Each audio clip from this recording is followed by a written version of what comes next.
kickstart the country's economy. How's that gone down? Well, it went down pretty well from taxpayers, at least, because what it is a sweeping package of tax cuts, about 10 billion euros worth.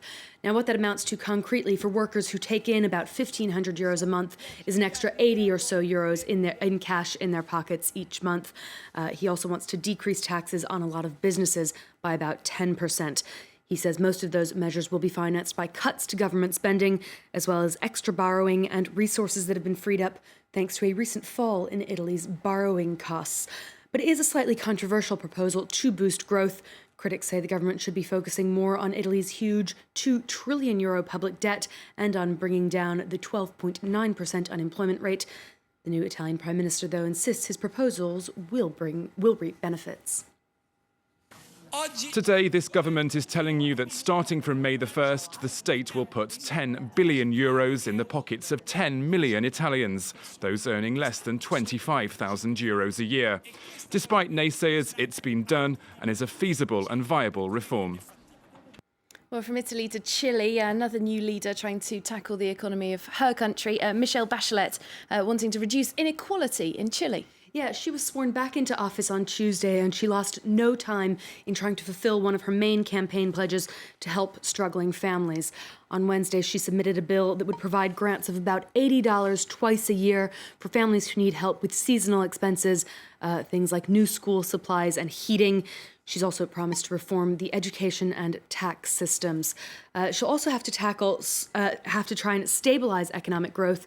Chile's economy has been losing steam after 5 years of 5% growth. The GDP is now expected to slow down, growing at a rate of about 3.5% for the next few years. Let's turn our attention to the markets now. Asian shares are reacting to some economic data out of Beijing that missed targets. The government in Beijing says industrial output was up 8.6% for the months of January and February combined. Retail sales up 11%. That sent Hang Seng shares down a little bit into the red. Also, quick look at Australia. The securities exchange there up.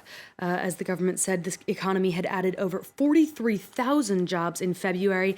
That's 3 times what analysts had been expecting. Australia's unemployment rate holding steady at around 6%.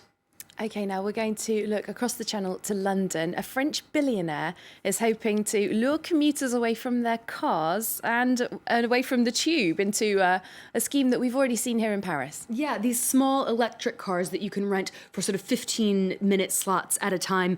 The entrepreneur Vincent Bolloré is trying to launch a new car-sharing scheme in the British capital. Tolano de Souza has the details. The Bolloré Group brought Autoliv to Paris, and it's making inroads into London. The company will invest £100 million to quadruple the number of charging outlets in the capital to 6,000, and by 2018 it will be operating a car hire scheme with 3,000 vehicles.